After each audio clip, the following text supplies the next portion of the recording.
Did you know that errors in judgment filings are a leading cause of divorce delays? A rejected judgment can add weeks or even months to your divorce process. Let's explore the most common mistakes and how to avoid them. Both spouses must file financial disclosures for court approval.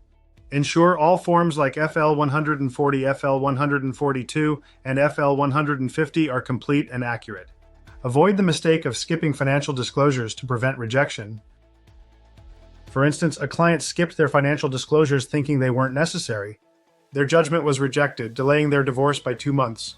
We helped them file the proper forms, and their case was approved. Your marital settlement agreement must be clear and complete. Include property division, spousal support, and child custody details. Use California guidelines for child support calculations to ensure accuracy. Vague or incomplete agreements often get rejected. Be specific in your MSA to avoid delays. If child support is involved, calculate the correct amount using the California Child Support Guidelines. Use the correct and latest judgment forms from the court's website. Consider e-filing to reduce errors and speed up processing. Always follow up with the court clerk to ensure your judgment is being processed.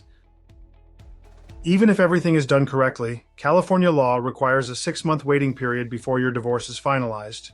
By following these steps, you'll avoid common pitfalls and expedite your divorce process. Visit divorce661.com for a free consultation. We'll ensure your paperwork is done right the first time so your divorce moves forward without delays. Let's make this process smoother together.